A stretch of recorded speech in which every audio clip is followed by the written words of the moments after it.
Assalomu alaykum azizlar. Efirda siz nima deysiz ko'rsatuvi.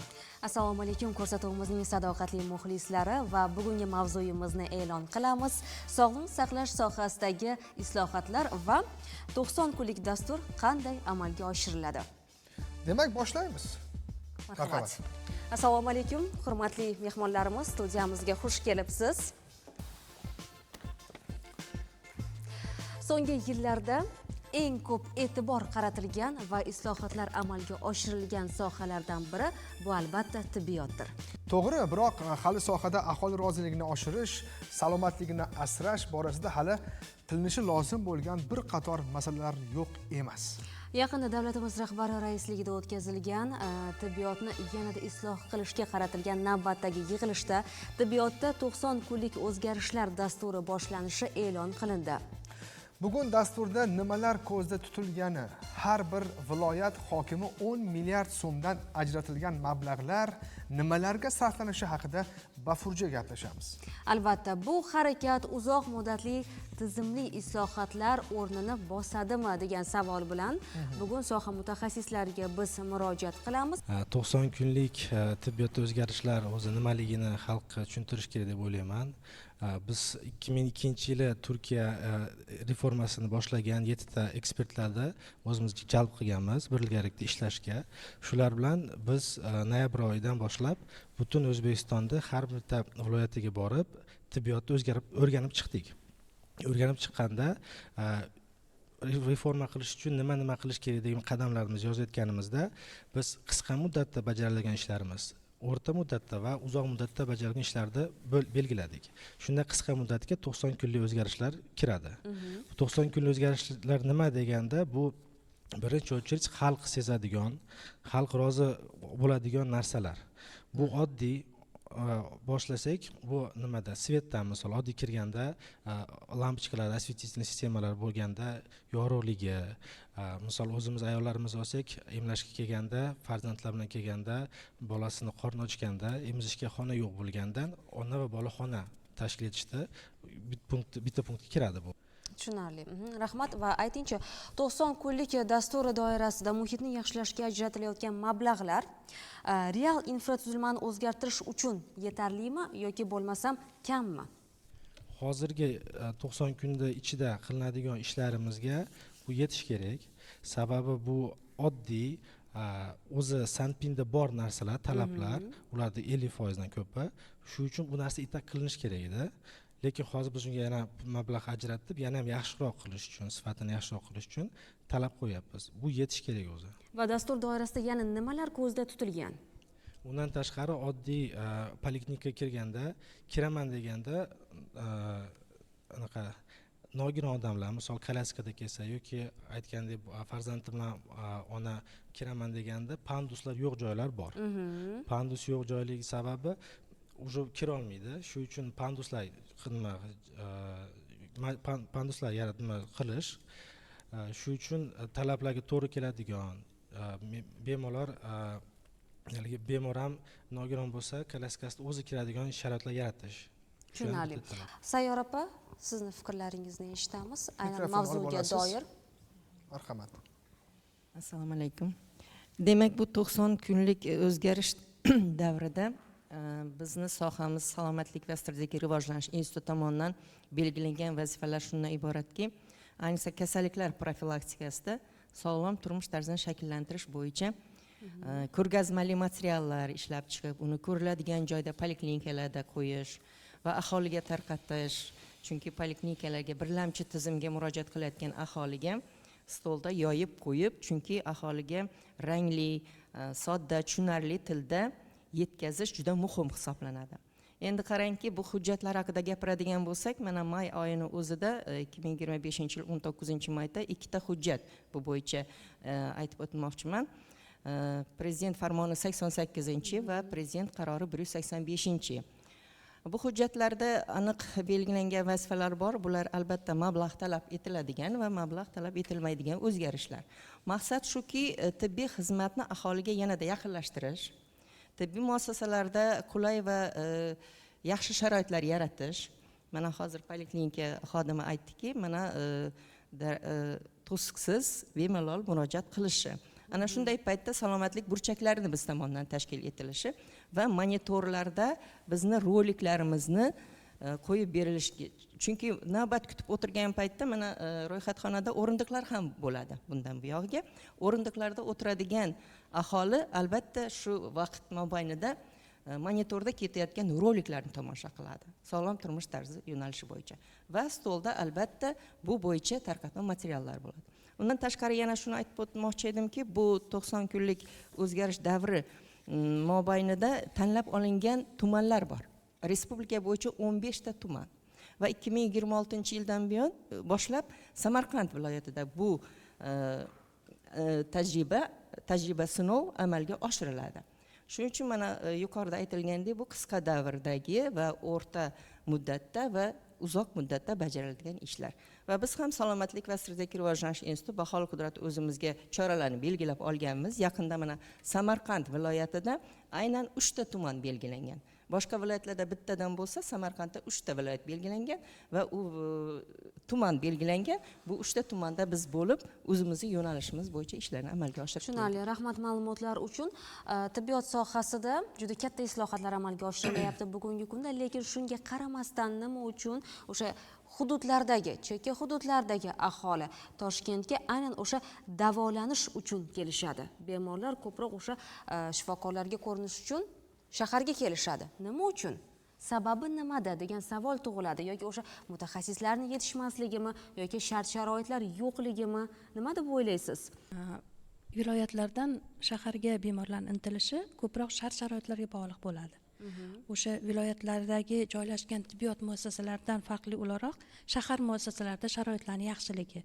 Hali Bekzod aka aytganlaridek, yo'laklar masalasi, hojatxona masalasi, o'sha kutish xonalarining mavjudligi bu bemorlarga bir talaygina qulayliklar, shart-sharoitlar yaratiladi. Shu sababli asosan bemorlarimiz yana tibbiyot sifatini ham sifatli tibbiyot deb ham bemorlarimiz intilishadi. Hozirgi kunda viloyatlarda ham tibbiyot sifati ancha yaxshilangan. Respublika muassasalarining viloyat filiallarida yuqori texnologik yordamlar amalga oshirilyapti. Bu o'sha viloyat aholisi uchun ham talaygina qulayliklarga olib kelmoqda. Bilamizki, o'sha shifokorlar o'zlari hamkorlikda onlayn konsilium ham o'tkazishadi. Lekin shunga qaramasdan baribirga ham bemorlar intilishadi shaharga. Aynan o'sha Bekzod aka, savolim sizga 90 kunlik dastur doirasida mana shu jarayonlar ham inobatga olinganmi? Aynan faqat poytaxtga e'tibor emas, chekka hududlarga ham e'tibor qaratiladimi? 90 kunlik o'zgarishlar o'zi butun respublikada bo'ladi. Bu opamiz aytgandek 15 ta tuman u boshqa tema, 90 kunlik boshqa tema. Bu aralashtirish kerak emas, xalq shuni tushunishi kerak. Sababi 90 kunlik o'zgarish bu oddiy oilaviy shifokor punktidan boshlab respublika muassasalarigacha tegishli. Endi bu narsani biz yozayotganimizda birinchi navbatda biz viloyatni o'yladik, chekka hududdagilar o'yladik. Sababi ularda shu problema bor. Kanalizatsiyani ulanmaganligi, oddiy shu sharoit yaratilmaganligi. Aytgandek, o'zimiz viloyatlarda yurganimizda kiryapmiz, qorong'u joy. Poliklinika soat 12 da ishlayapti. Qayerga kelganimni tushunmay qoldim. Poliklinikaga keldimmi yoki qayergadir boshqa joyga keldimmi? Shu uchun biz chekka hududlardan boshlaganmiz bu narsalarni. Har bitta punktda yozilganda bu ko'proq odamlarga komfort yaratish. Komfort yaratilganda odamning настроенияsi o'zgaradi. Misol kayfiyati. Misol kirganda poliklinika kirganda devorlar rangi, kul rang bo'lib, qora rang bo'lib, shunaqa настроение, kayfiyatni o'zgartirsa, уже og'rigan odam yana ham o'zini yaxshi his qilmaydi. Shu uchun yorug' ranglar, chiroyli haligi sariqroq, pushti rangroq, ko'k rang, shunaqa ranglar qilinglar deb yozganimiz odam kirganda kayfiyati yaxshi bo'lish uchun.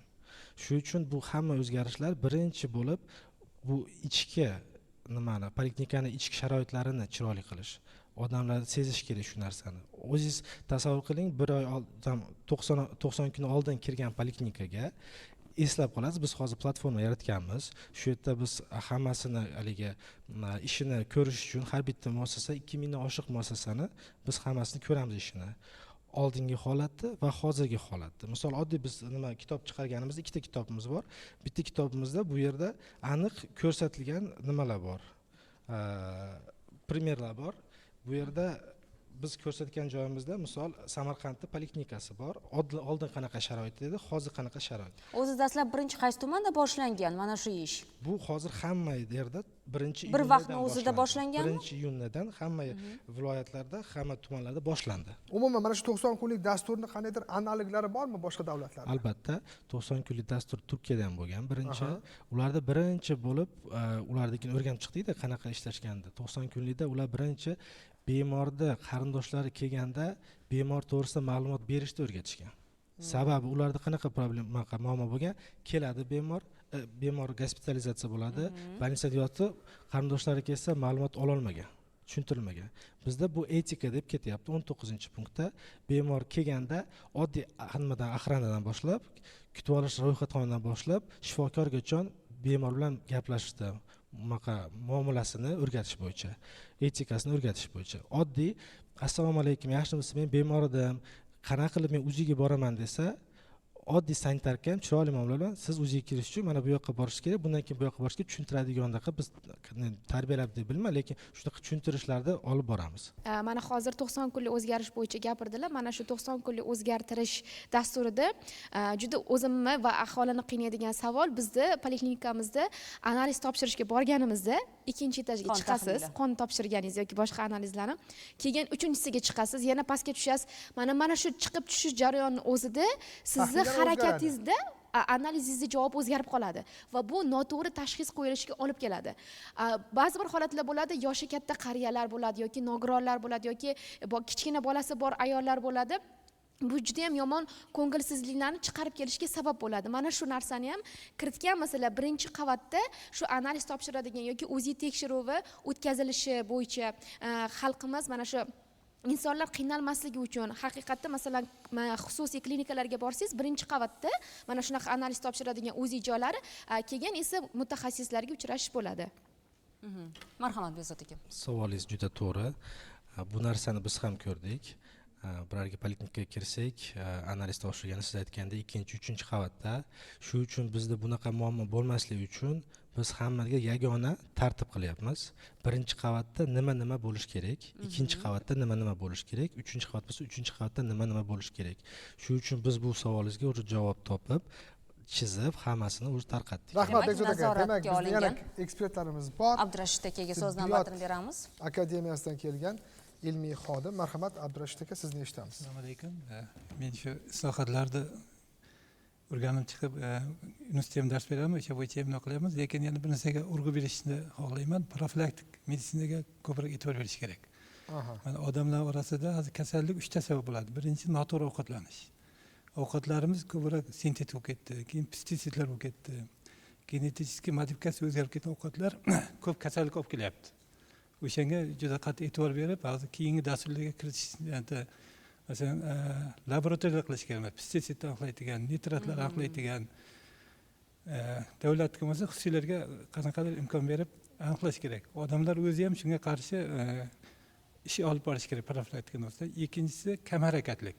Mana bizda gipokineziya tufayli ko'p kasallik kelib chiqyapti. Uchinchisi tajovuzkorlik, agressiya, ya'ni har xil stresslar, har xil axborotlar, bizga noto'g'ri axborotlar ham qattiq ta'sir qilyapti. Keyingi dasturlarga shuni kiritib, xalqning orasida ham targ'ib qilinsa, juda yaxshi bo'lardi. Abdurashid akaning takliflarini eshitdik va savollar auditoriyamiz mehmonlaridan ham Mavlud bor. opa, marhamat.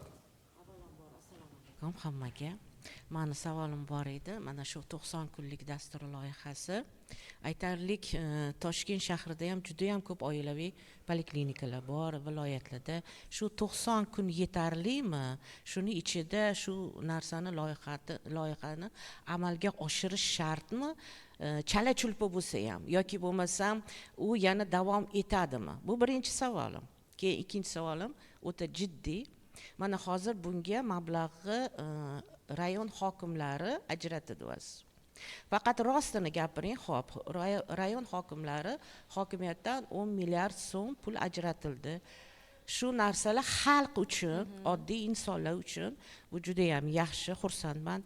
Ertaga analizi haqqini oshirib yoki doktorlarni, shifokorlarni ma'lum bir jarayonda bir nimadadir bir sabab qilib ko'rsatib, shu mablag' oddiy aholidan undirib olinadimi?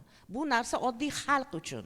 Ertaga shu narsa oddiy xalqdan undirib olinadimi? Faqat shuni rostini ayting. Mana shu sizga ikkita savolim.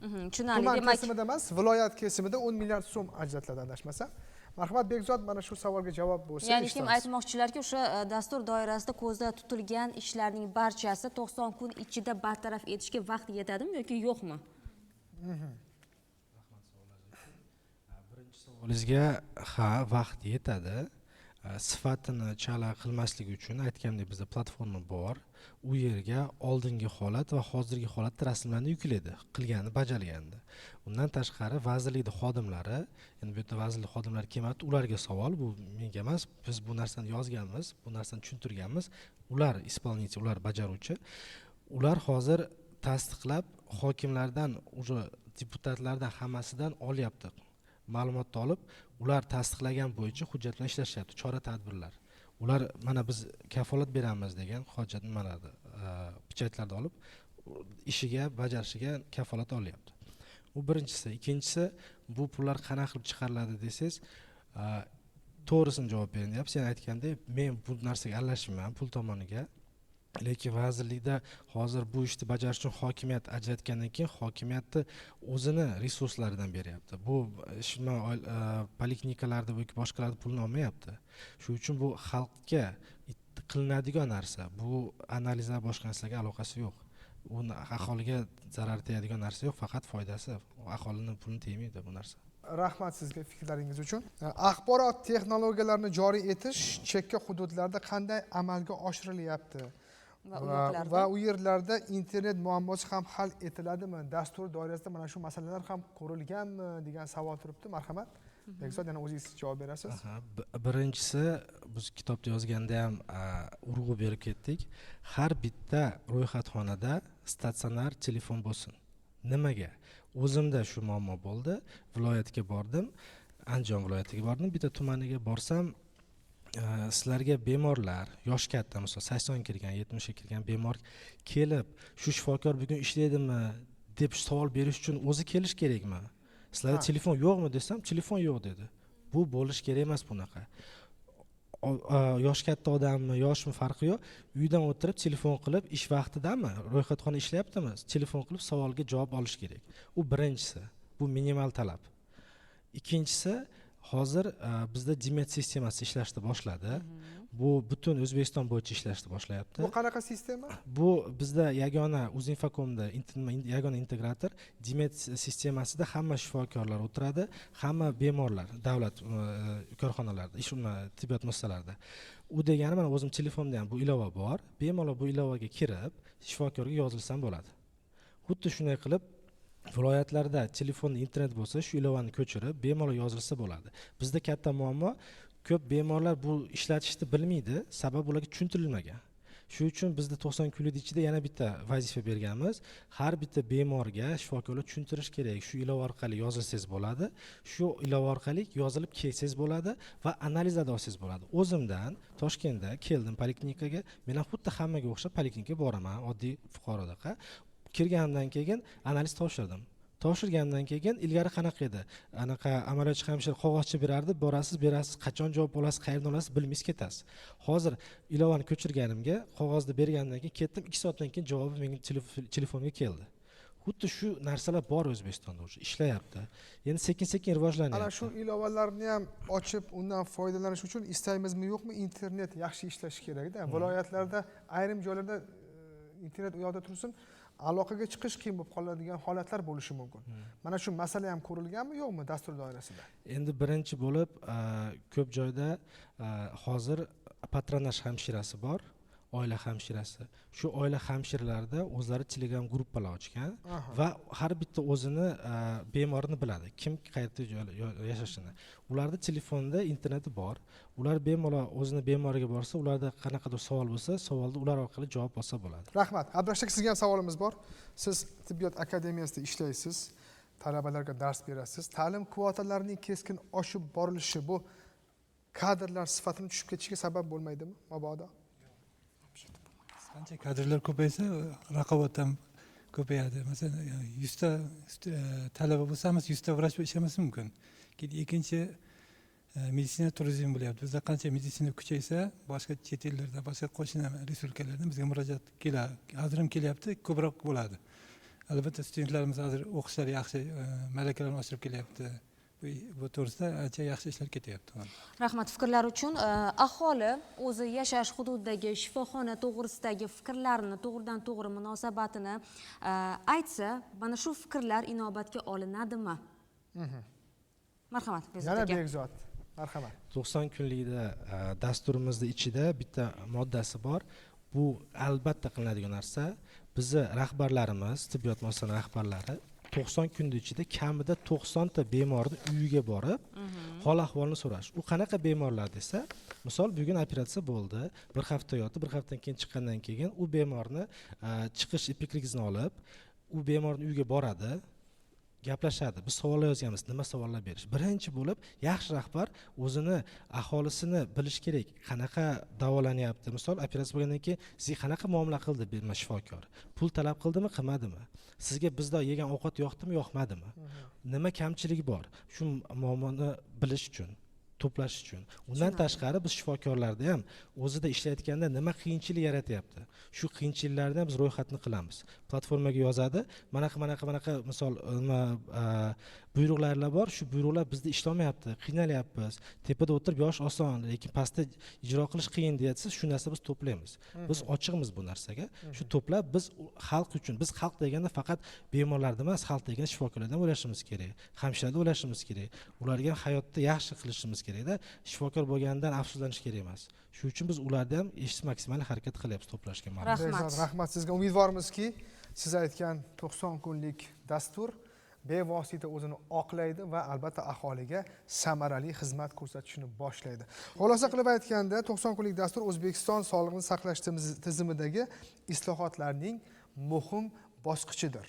U aholiga yuqori sifatli tibbiy xizmat ko'rsatish, tibbiyot muassasalarining zamonaviylashtirish va soha xodimlarining malakasini oshirishga qaratilgan. Ko'rsatuvimizga tashrif buyurgan soha mutaxassislari va mehmonlarimizga o'z minnatdorchiligimizni bildiramiz. Bizga ajratilgan vaqt o'z nihoyasiga yetdi. Xayr, salomat bo'ling.